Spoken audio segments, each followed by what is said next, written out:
বিশ্বের প্রথম দেশ হিসেবে ইলন মাস্কের স্টারলিংকের স্যাটেলাইট ইন্টারনেট কার্যত অচল করে এবার নিজস্ব সার্চ ইঞ্জিন মেসেজিং অ্যাপ আনছে ইরান। বাপের সঙ্গে লাগতে যেও না বলে ইউরোপকে উপহাস করেছেন রুশ প্রেসিডেন্টের বিশেষ দূত কিরিল দিমিত্রিভ। মার্কিন প্রেসিডেন্ট ডোনাল্ড ট্রাম্প ইরানের সর্বোচ্চ নেতা আয়াতুল্লাহ আলী খামেনিকে একজন অসুস্থ ব্যক্তি বলে আখ্যা দিয়েছেন। মূলত খামেনির মন্তব্যে ক্ষোভ ঝেড়েছেন তিনি। ডিজিটাল দুনিয়া থেকে গায়েব হচ্ছে ইরান। 2026 সালের পর থেকে গোপন নজরদারিতে বন্দী হতে যাচ্ছে দেশটি। ইরানের সরকার বিরোধী বিক্ষোভের প্রেক্ষাপটে দেশটিতে নতুন নেতৃত্বের প্রয়োজন আছে বলে মন্তব্য করেছেন মার্কিন প্রেসিডেন্ট ডোনাল্ড ট্রাম্প। এতে স্পষ্ট হয়েছে খামেনিকে ক্ষমতায় দেখতে চান না ট্রাম্প। আফগানিস্তানে ক্ষমতাসীনদের মধ্যে দ্বন্দ্ব চরমে, শীর্ষ পর্যায়ে ভাঙনের সুর। প্রকাশ্যে এলো আসল কারণ।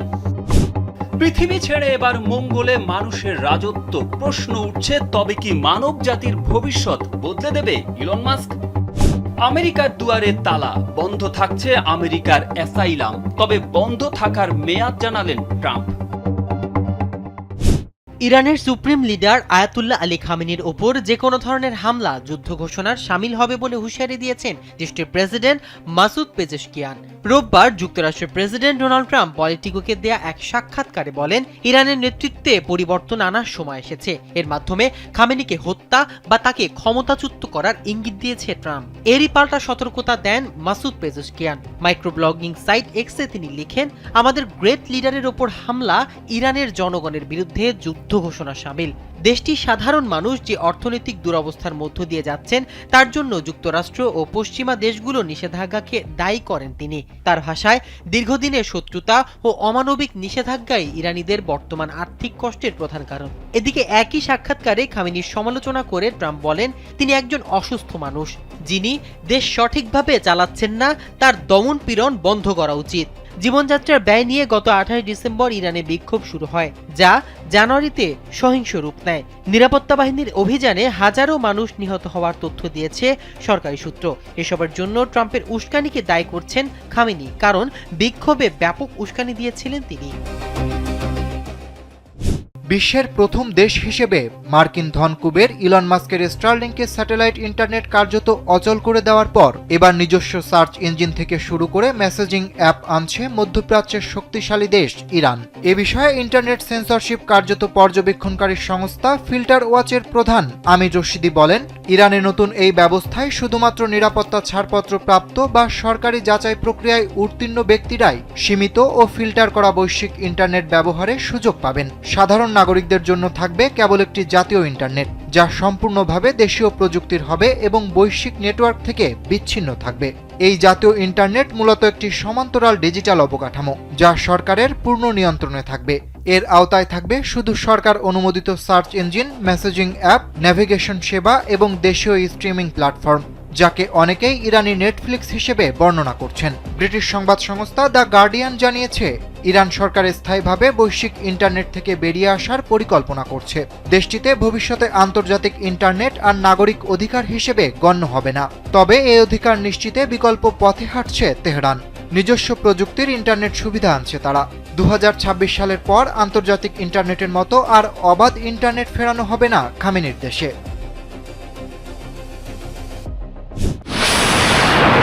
ক্রমেই যুক্তরাষ্ট্র ও ইউরোপের মধ্যে উত্তেজনা বাড়ছে। ইতিমধ্যে গ্রিনল্যান্ড নিয়ে বিরোধের জেরে ইউরোপের 8টি দেশের উপর নতুন করে শুল্ক আরোপের ঘোষণা দিয়েছেন মার্কিন প্রেসিডেন্ট ডোনাল্ড ট্রাম্প। তার এই ঘোষণার পরপরই উত্তেজনা নতুন মাত্রা পেয়েছে। এই অবস্থায় রুশ প্রেসিডেন্ট ভ্লাদিমির পুতিনের বিশেষ দূত কিরিল দিমিত্রিভ ইউরোপকে নিয়ে উপহাস করে বলেছেন, ইউরোপের উচিত হবে না তাদের বাবা ডোনাল্ড ট্রাম্পকে উস্কানি দেওয়া। তিনি ট্রাম্পের এই শুল্ক নীতিকে গ্রিনল্যান্ডে ইউরোপীয় দেশগুলোর সেনা মোতায়েনের সরাসরি সাজা হিসেবে বর্ণনা করেছেন। মূলত গেল শনিবার ডোনাল্ড ট্রাম্প ঘোষণা দিয়েছেন, 1 ফেব্রুয়ারি থেকে Denmark, Norway, Sweden, France, Germany, Britain, Netherlands এবং ফিনল্যান্ডসের পণ্যের উপর 10% শুল্ক আরোপ করা হবে। গ্রিনল্যান্ডে এই দেশগুলোর বিপজ্জনক সামরিক উপস্থিতির কারণে মার্কিন জাতীয় নিরাপত্তা হুমকির মুখে পড়েছে বলেও দাবি করেছেন ট্রাম্প। তিনি আরও বলেন, যদি কোনো সমঝোতা না হয় তবে 1 জুন থেকে এই শুল্ক বাড়িয়ে 25% করা হবে। ট্রাম্প স্পষ্ট করে বলেছেন, যতক্ষণ পর্যন্ত যুক্তরাষ্ট্র গ্রিনল্যান্ডকে সম্পূর্ণভাবে কিনে নেওয়ার সুযোগ না পাচ্ছে ততক্ষণ এই শুল্ক কার্যকর থাকবে। ট্রাম্প দীর্ঘদিন ধরেই কৌশলগতভাবে গুরুত্বপূর্ণ এই আর্কটিক অঞ্চলটি ডেনমার্কের কাছ থেকে কিনে নেওয়ার আগ্রহ প্রকাশ করে আসছেন। এরপর রুশ ডিরেক্ট ইনভেস্টমেন্ট ফান্ডের প্রধান ও ইউক্রেন ইস্যুতে যুক্তরাষ্ট্রের সঙ্গে আলোচনা প্রতিনিধি দলের সদস্য কিরিল দিমিত্রিভ এই পরিস্থিতির গাণিতিক ব্যাখ্যা দিয়ে বলেন, গ্রিনল্যান্ডে পাঠানো প্রতিজন ইউরোপীয় সেনার জন্য প্রায় 1% করে শুল্ক আরোপ করা হয়েছে। তিনি ইউরোপীয় দেশগুলোর এই কর্মকাণ্ডকে একটি বিপজ্জনক খেলা হিসেবে অভিহিত করেছেন। দিমিত্রিভের মতে, ট্রাম্প প্রশাসন ইউরোপকে এটা বুঝিয়ে দিচ্ছে যে মার্কিন স্বার্থের বাইরে গিয়ে কোনো পদক্ষেপ নিলে তার চড়া মূল্য দিতে হবে। রাশিয়ার এই উচ্চপদস্থ কর্মকর্তার এমন মন্তব্য মূলত ট্রান্স আটলান্টিক বা যুক্তরাষ্ট্র ইউরোপের সম্পর্কের ফাটলকে আরও উস্কে দেওয়ার চেষ্টা হিসেবে দেখছেন বিশ্লেষকরা। গেল বছরের 25 জুন নেদারল্যান্ডসে ন্যাটোর শীর্ষ সম্মেলনে ইসরায়েল ও ইরানের মধ্যে যুদ্ধবিরতির মধ্যস্থতা করায় ডোনাল্ড ট্রাম্পের প্রশংসা করেন ন্যাটো মহাসচিব মার্কো রুটে। তিনি ইসরায়েল ও ইরানের সমালোচনা করতে গিয়ে ট্রাম্পকে ড্যাডি বলে সম্বোধন করেন। ন্যাটো মহাসচিবের এই সম্বোধন প্রসঙ্গ টেনেও ইউরোপের কঠোর সমালোচনা করেছেন কিরিল দিমিত্রিভ। আব্দাল হুসাইন, কালবেলা। বৈশ্বিক ইন্টারনেট বা ওয়ার্ল্ড ওয়াইড ওয়েব থেকে নিজেদের চিরতরে বিচ্ছিন্ন করে ফেলার ভয়ঙ্কর পথে হাঁটতে চলেছে তেহরান। দেশটিতে আন্তর্জাতিক ইন্টারনেট এখন আর কোনো নাগরিক অধিকার হিসেবে থাকছে না। ব্রিটিশ সংবাদ মাধ্যম গার্ডিয়ানের প্রতিবেদনে চাঞ্চল্যকর তথ্য উঠে এসেছে, যেখানে বলা হয়েছে ইরান সরকার একটি নিজস্ব প্রযুক্তির ইন্টারনেট ব্যবহার গড়ে তোলার পরিকল্পনা করছে। 2026 সালের পর থেকে ইরানিদের জন্য অবাধ ইন্টারনেটের পথে চিরতরে বন্ধ হয়ে যেতে পারে। নতুন এই কঠোর ব্যবস্থায় সাধারণ নাগরিকদের বৈশ্বিক ইন্টারনেট ব্যবহারের সুযোগ থাকছে না, ফিল্টার ওয়াচের প্রধান আমির রশিদি জানিয়েছেন। শুধুমাত্র যাদের নিরাপত্তা ছাড়পত্র থাকবে বা যারা সরকারি যাচাই প্রক্রিয়ায় উত্তীর্ণ হবেন তারাই সীমিত ও ফিল্টার করা গ্লোবাল ইন্টারনেট ব্যবহারের সুযোগ পাবেন। সাধারণ জনগণের জন্য থাকবে কেবল একটি নির্দিষ্ট দেশীয় নেটওয়ার্ক। এই জাতীয় ইন্টারনেটে থাকবে কেবল সরকার অনুমোদিত সেবা, যেমন নিজস্ব সার্চ ইঞ্জিন, মেসেজিং অ্যাপ এবং ন্যাভিগেশন সিস্টেম। এমনকি বিনোদনের জন্য তারা নিয়ে আসছে নিজস্ব স্ক্রিনিং প্ল্যাটফর্ম, যাকে ইতিমধ্যে অনেকে ইরানি নেটফ্লিক্স হিসেবে বর্ণনা করছেন। এর মাধ্যমে জনগণের প্রতিটি ক্লিকে নজরদারি চালানো সরকারের জন্য আরও সহজ হয়ে উঠবে। গেল 8 জানুয়ারি থেকে ইরানে শুরু হওয়া সরকার বিরোধী আন্দোলনের জেরে দেশটিতে টানা 12 দিনেরও বেশি সময় ধরে ইন্টারনেট বন্ধ রাখা হয়েছে। বিশেষজ্ঞরা ব্ল্যাক আউটকে ইতিহাসের অন্যতম দীর্ঘ ও কঠোর ইন্টারনেট বন্ধ হিসেবে আখ্যা দিয়েছেন।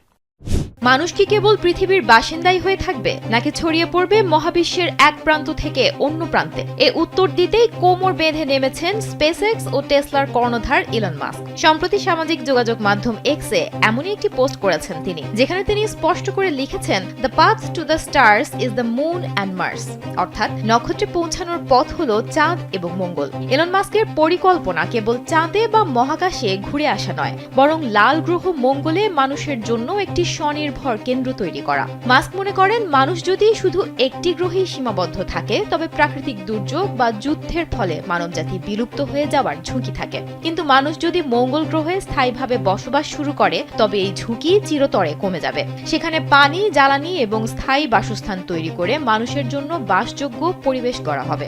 মঙ্গল গ্রহ থেকে শুরু হবে নতুন উদ্ভাবন, নিত্য নতুন প্রযুক্তি এবং শক্তিশালী বাণিজ্যিক কেন্দ্র।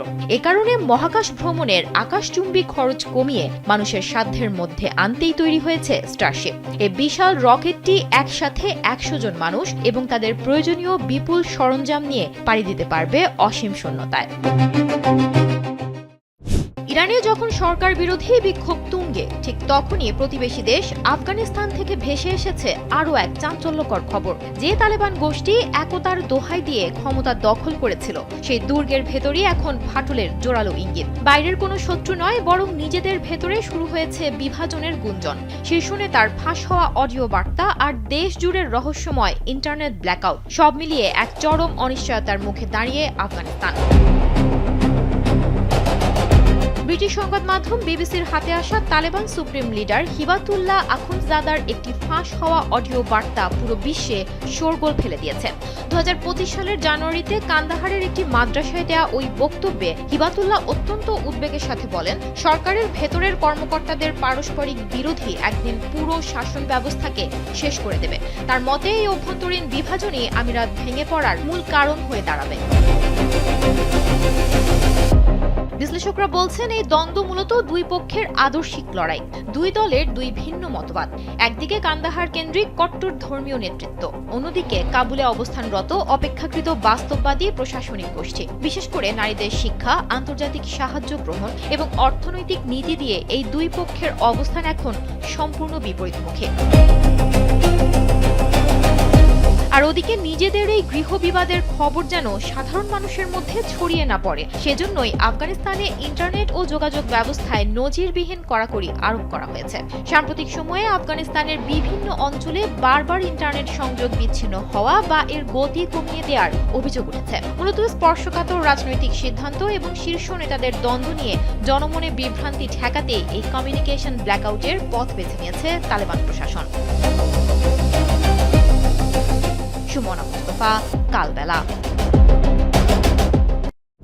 কল্পনা করুন এমন একজন মানুষের কথা যার পকেটের চাবি কাঠি দিয়েই অনায়াসেই খুলে ফেলা যায় বিশ্বের যে কোনো উন্নত দেশের তালা, যার ব্যক্তিগত ব্যাংক ব্যালেন্সের অঙ্কটা শুনলে খোদ বিশ্বব্যাংকের ক্যালকুলেটরও একবার থমকে দাঁড়াবে। তিনি কোনো রাজা নন, কোনো সম্রাট নন, অথচ তার হাতে হাতে লাখ লাখ কোটি টাকা, যা দিয়ে তিনি চাইলেই কিনে নিতে পারেন আস্ত একটি দেশ কিংবা বদলে দিতে পারেন পৃথিবীর মানচিত্র। আমরা বলছি প্রযুক্তি দুনিয়ার সম্রাট এবং বিশ্বের সবচেয়ে ধনী ব্যক্তি ইলন মাস্কের কথা। দুনিয়ার ধনীতম ব্যক্তি মাস্কের সম্পদের পরিমাণ বর্তমানে 88,40,000 কোটি টাকা রয়েছে। এটি কেবল একটি সংখ্যা নয়, বরং এটি আস্ত দেশের অর্থনীতির সমান। ভিয়েতনাম, পর্তুগাল ও গ্রিসের মতো সমৃদ্ধশালী দেশ পুরো বছরের জিডিপি মাস্কের মোট সম্পদের চেয়েও কম। তিনি চাইলে একটা মাঝারি আকারে উন্নত দেশ পুরোটা কিনে নিয়ে সেটির মালিক হতে পারেন। উন্নয়নশীল দেশের উপর যে বিশাল বৈদেশিক ঋণের বোঝা থাকে, মাস্কের সম্পদ তার চেয়েও কয়েক গুণ বেশি। তাই তিনি চাইলে ছোট ছোট দেশের দীর্ঘমেয়াদের ঋণ এক নিমিষেই শোধ করে দিয়ে সেই দেশের অর্থনীতিকে পুনর্জীবিত করার ক্ষমতা রাখেন। ব্যক্তিগত সম্পদ নিয়ে এমন প্রভাব ফেলার ক্ষমতা ইতিহাসে খুব কম মানুষেরই ছিল। মার্কিন মহাকাশ গবেষণা সংস্থা নাসা তাদের অভিযানের জন্য সরাসরি ফান্ডের দিকে তাকিয়ে থাকে, অথচ মাস্কের ব্যক্তিগত সম্পদ নিয়ে নাসার আগামী প্রায় 30 বছরের বাজেটের চাহিদা মেটানো সম্ভব। এর মানে দাঁড়াচ্ছে মঙ্গল গ্রহে নাসা শহর গড়ার যে উচ্চাবিলাসী স্বপ্ন দেখছে সেটার অর্থায়ন মাস্ক একাই করবেন। এই বিপুল অর্থ তাকে কেবল বিলাসিতাই দেয়নি, দিয়েছে অভাবনীয় রাজনৈতিক ক্ষমতা। ডোনাল্ড ট্রাম্পের প্রশাসনের প্রভাব এবং এই অর্থের শক্তি দুটো মিলে তিনি এখন বৈশ্বিক নীতি নির্ধারণের এক অদৃশ্য কারিগর হয়ে উঠেছেন। সম্পদ যখন এই পর্যায়ে পৌঁছায় তখন সেটি আর মুদ্রার হিসেবে থাকে না, সেটি হয়ে ওঠে ভূ রাজনৈতিক শক্তির বাতিঘর।